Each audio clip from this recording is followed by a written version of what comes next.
Silakan Mbak Bim. Kalau tadi saya tanyakan, tadi ada dua mazhab sebenarnya kalau kita lihat nih ya. Satu mazhab nggak mungkin lah bisa ngejar 13-14 juta. Yang satu ini terstruktur sistematis masif loh. Bukti-buktinya bukan angka memang, tapi ada gejala-gejala dan juga apa yang disampaikan bukti-bukti yang kita hari ini dengar dan kemarin dengar. Yang mana yang kemudian MK akan putuskan? Yang mana kemudian MK nanti akan lihat? Sorry, dalil kita tidak TSM ya. Dalil kita pelanggaran serius terhadap konstitusi ya. Pelanggaran serius terhadap konstitusi. Ya, terutama azas luber dan jurdil. Oke, 03 TSM gitu ya. Barangkali kita bisa namakan dua mazhab itu, satu kuantitatif, satu kualitatif, mungkin begitu ya. Tapi kalau saya sendiri memang merasa bahwa dalam banyak hal, terutama untuk pemilu yang sekarang, mazhab kuantitatif itu sangat bisa diperdebatkan. Kalau saya bahkan dalam posisi sangat tidak setuju. Bukankah MK selalu melihat kuantitatif, angka? Nah itu persoalannya dan itu yang menarik sekali untuk kita diskusikan. Nggak pernah lihat kualitatif kan? Di pilkada iya. Pernah. Di pilkada pernah. Misalnya yang terjadi 2020 itu ada 3 yang dilihat secara kualitatif.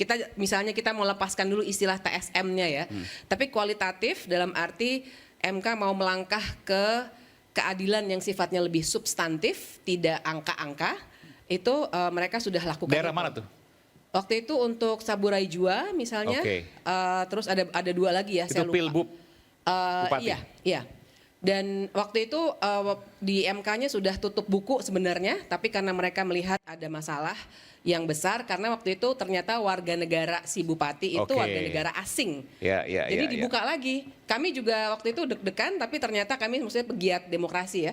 Dan ternyata mereka mau buka pintu lagi, dan ternyata pemungutan suara ulang. Jadi itu adalah satu catatan penting. Tapi memang pilkada. Administratif waktu itu ya. Ya, nah masalahnya adalah kalau kita hanya mau berbicara di kuantitatif, kan pertanyaan besar yang akan nggak bisa dijawab mau pakai sirekap kek, mau pakai perhitungan manual kek, adalah mengapa angka itu bisa sampai ke situ.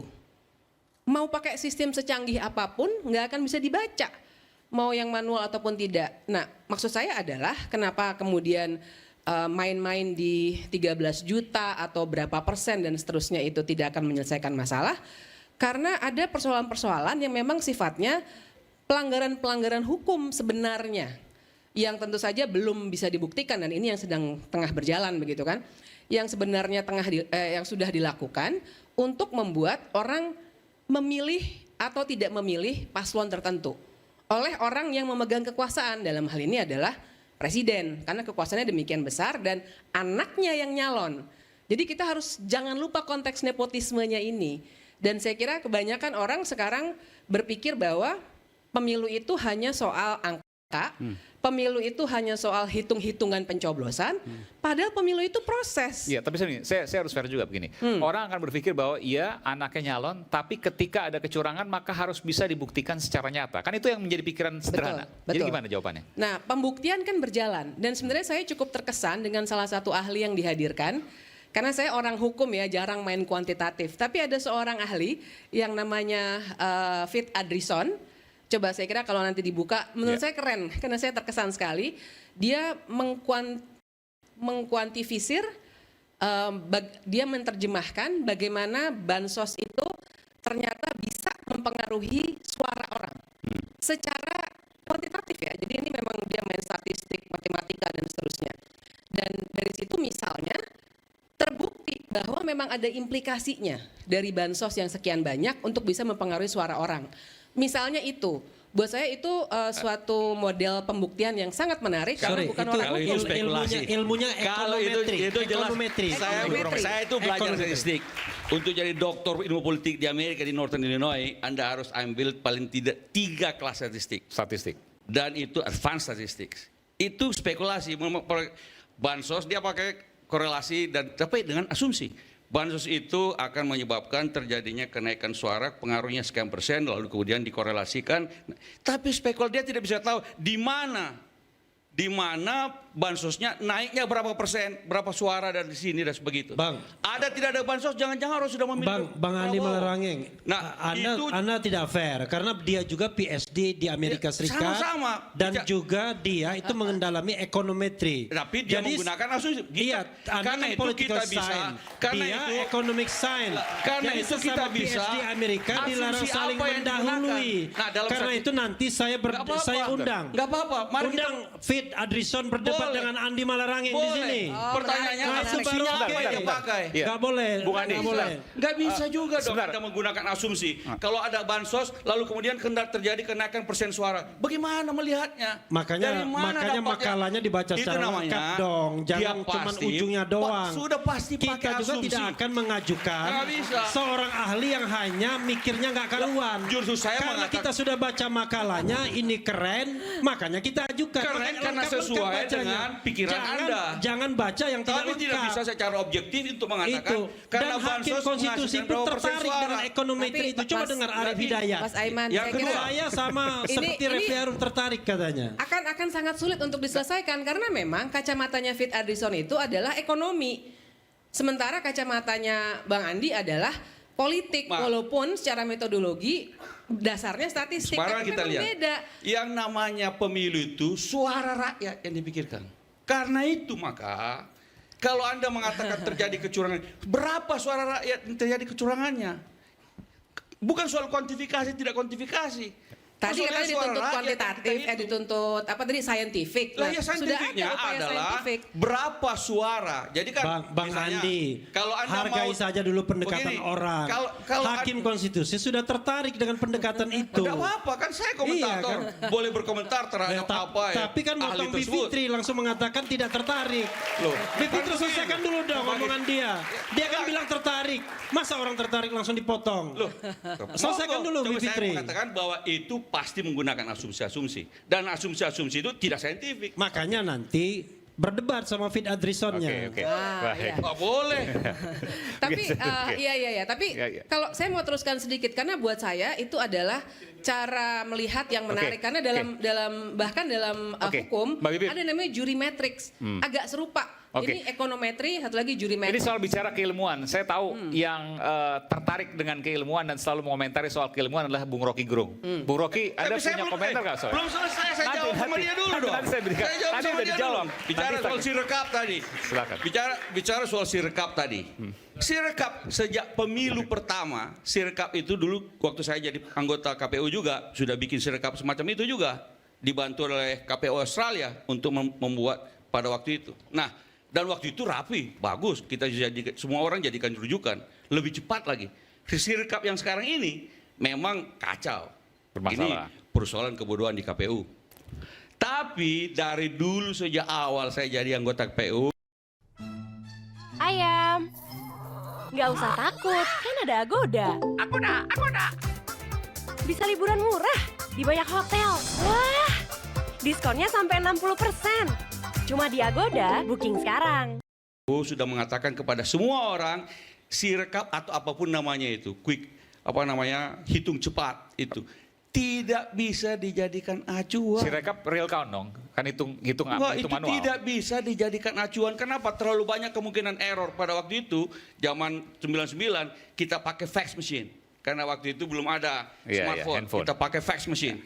Tapi fax machine kadang-kadang kabur. Sehingga pemasukan itu pun lagi diketik lagi secara manual oleh staf-staf dan mahasiswa pada waktu itu. Dan tahun 2024 juga begitu, masih salah baca juga. Masih Aneh. salah baca juga. Jadi sirekap tidak bisa jadikan acuan. Lebih sahih adalah quick count. Karena quick count scientific dan errornya cuma plus minus 1%. Dan quick count, semua quick count mengatakan bahwa kalau mau bicara tentang fungsi kontrol terhadap pemilu, quick count mengatakan 02 menang. Hasilnya juga beda kurang dari 1%, 58%. Anies Iya. juga 01, 24%, beda kurang 1%. Ganjar 16%, beda kurang 1%. Semua itulah fungsi kontrol. Makanya waktu itu Jadi ini saking yakinnya, ada videonya juga Bung Anies mengatakan saking bahwa yakinnya 02 ini ya, 2 hari sebelum pencoblosan sudah pesan itu Istora Senayan untuk selebrasi. Oh, itu hebat sekali. Mengundang dong. Ini kelasnya Nabi Khidir ini. Mengundang dong. Ini kelas Nabi Khidir. Di 02, Karena itulah kita udahlah Bang, kita nggak polling percaya, dilakukan curangnya terus-menerus. luar biasa. Polling dilakukan setiap hari.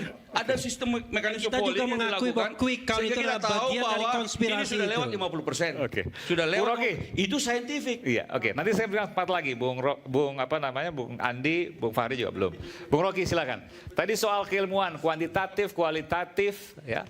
Terus kemudian soal bansos yang bisa dikuantifikasi ke angka dan lain sebagainya. Tapi itu merupakan asumsi menurut Bung Andi. Tapi ada ilmunya juga di sisi lain. Silakan Bung Rocky.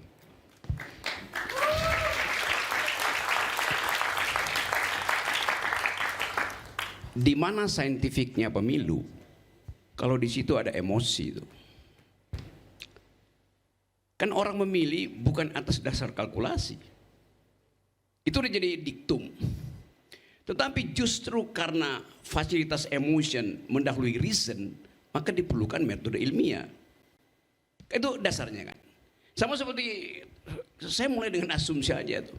Dunia ini tersusun oleh satu sel tunggal yang kemudian bertabrakan dengan partikel dari luar angkasa, dan luar angkasa itu gedenya 300 juta kali yang dibayangkan hari ini, dan dia masih mengembang. Bagaimana Anda tuntut itu menjadi pembuktian kuantitatif? Semuanya bermula dengan kecurigaan kualitatif bahwa ada alam semesta tuh. Itu kecurigaan kualitatif tuh. 2 hari lalu Pusat Nuklir Eropa CERN mulai menguji apa dasarnya universe ini terbentuk, partikel apa yang memungkinkan universe ini masih bertumbuh tuh. Bertumbuh itu kuantitatif, tapi pertanyaannya adalah kualitatif. Anggap nggak soal-soal ini? Jadi kalau kita masuk pada penjelimatan epistemologinya tuh, kita akhirnya menduga bahwa, coba tadi misalnya, buktikan 13 juta orang tuh, gimana caranya? Kalau begitu kita mesti persona satu persatu kita bawa tuh. Oke, membuktikan kuantitatifnya. 13 juta orang itu kuantitas.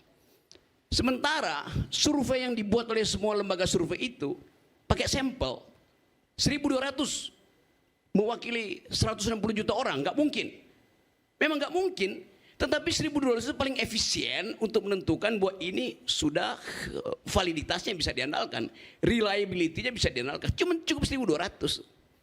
Sekarang problemnya, kontradiksinya, waktu Prabowo, Anies, Ganjar diuji secara statistik, dia hanya butuh sampel 1.200. Sekarang untuk membuktikan kecurangan diminta 13 juta suara. Lo ngaco dong. Kenapa nggak pakai modeling aja kan? Dan itu ekonometri membantu untuk modeling tadi. Saya dengar keterangan dari siapa namanya anak pintar itu.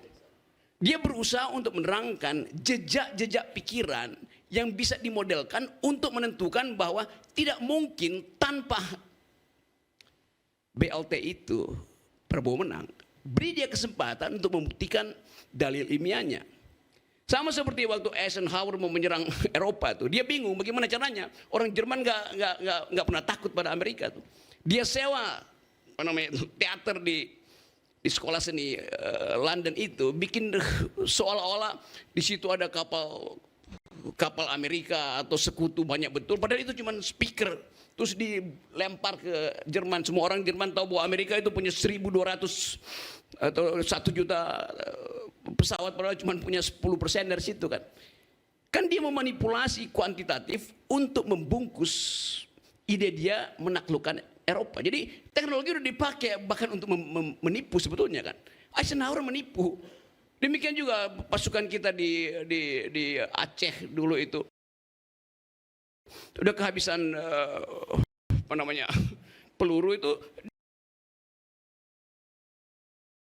Aja tuh bunyi bom, terus disebarin sebagai suara betulan. Padahal cuma rekaman itu. Jadi kalau mau soal saintifik itu, bahkan sampai pada penelitian partikel terakhir yang menyusun bumi, yang dalam seminggu ini lagi dibicarakan di seluruh dunia itu menunjukkan bahwa ada kualitas pertanyaan untuk menghasilkan bukti kuantitatif. Dalam politik, pertanyaan kualitatif itulah yang akan mendorong pembuktian kuantitatif. Kalau saya bilang, Dari awal saya mencurigai Presiden Jokowi tidak jujur. Buktikan secara kuantitatif. Pembuktian itu untuk menuntun saya supaya jurisdik saya itu bekerja tuh.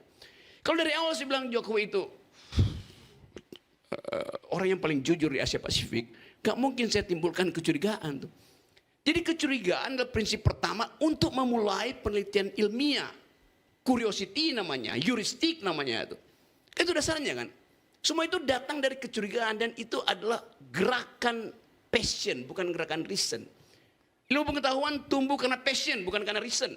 Modeling diperlukan untuk reasoning. Tetapi pertanyaan-pertanyaan akademis tumbuh dari soal-soal yang menyangkut kecurigaan terhadap keadaan. Tapi menurut Anda, iya. Jadi, menurut Anda MK tidak mungkin mengabulkan ini semua karena pasti akan berpikir kuantitatif. 13-14 juta dari mana? Dulunya kita itu berpikir 13-14 juta kalau mau dapat 2 putaran. Iya. Artinya harus diturunkan itu. Tapi Suara ini dari dirapihin nih 02 96 juta. Iya. Jadi itu bedanya. Nah sekarang begini, kalau saintifik dalam peradilan pemilu, semua keputusan itu tidak bisa berdasarkan sampel. Dia harus keseluruhan populasi. Makanya kemudian waktu di Georgia terjadi, Trump mengatakan ada kecurangan di Georgia. Dihitung ulang seluruh suara, tidak bisa disampel. Karena dalam pemilu itu bukan kalau quick count sampel, tapi kalau pemilu the whole populasi, universal suffrage. Maka kalau ada tuduhan kecurangan, maka the whole populasi yang dijadikan acuan terjadi kecurangan harus dihitung ulang. Misalnya di Georgia, Trump mengatakan saya menang di situ. Lalu kemudian tuntutannya dihitung ulang, bukan dibatalkan. Lalu kemudian hasilnya harus bisa betul-betul menang atau tidak menang. Berapa banyak menangnya. Oke, sekarang coba kita balik pada cara berpikir saintifik. Kalau yang harus dibuktikan adalah 13 juta, itu tidak mungkin, benar nggak? Nggak mungkin. Kalau 13 juta, kalau 12 juta 900 ribu mungkin nggak? Nggak usah 13 juta. Kalau pemilu 2024 nggak mungkin. Oke, tidak mungkin. Banyak betul. Kalau misalnya 13 juta 800 ribu. Akhirnya kita berpikir dalam teori limits itu. Berapa yang signifikan itu? Modeling. Oh nggak bisa Rocky. Ngerti saya itu susahnya begitu. Nggak bisa. 13 juta itu harus 13 juta. Kalau 13 juta 13 juta 1. Oke, Kayaknya kita ada perbedaan paradigma Nggak bisa. soalnya. Ngerti Karena saya ini itu. universal suffrage. Betul. Tidak bisa disampel. Betul, sampel harus identik dengan populasi. Dalilnya begitu tuh. Exactly. Sekarang menentukan misalnya 13 juta precision itu. Bisa nggak? Nggak bisa. Kalau 13 juta nggak bisa, 200 ribu juga pasti nggak bisa presisinya. Oh bisa 200 ribu. Ini cuma kecepatan menghitung mesinnya, efisien nggak mesinnya tuh. Jadi kenapa dihalangi 13 juta kalau 200 ribu bisa dibuktikan, kalau 10 bisa dibuktikan. Secara saintifik, biarin aja pembuktian 13 juta, kasih kesempatan dibuktikan. Setuju. Ya, oke, Setuju. kenapa dihalangi coba? Tapi tolong tunjukkan di mana 13 juta itu. Udah, biarin di dia. TPS mana? Nah, Ya? Gini ya, Kan begitu. kita mau fair. Kalau 20 bisa saya tunjuk hidung itu. Kalau 13 juta nggak mungkin lu tunjuk hidung. Minta 13 juta orang untuk tunjuk hidung 13 juta orang itu. Secara teoritis itu bisa. Yang masalahnya adalah kenapa kita takut untuk pergi pada pembuktian yang mungkin tidak sampai 13 juta. Tetapi bisa menyebabkan perubahan pikiran mindset dari hakim konstitusi. Itu dasarnya kan. Itu yang saya mau terangkan tadi bahwa Mahkamah Konstitusi sekarang lagi berupaya untuk memuliakan kembali dirinya yang udah berantakan tuh.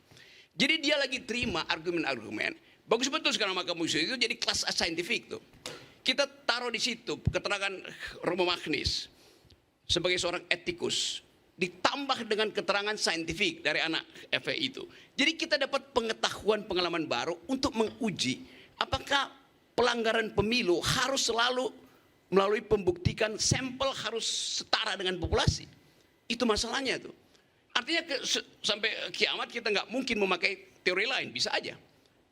Kan kecurigaan itu datang. Kalau saya misalnya, saya bilang tiga-tiganya itu curang. Kenapa? Karena tiga-tiganya memanfaatkan threshold 20% yang sebetulnya curang dari awal teori itu. Yang juga dibantah oleh Kalau itu kita Partai cocok. Ya karena itu dasarnya.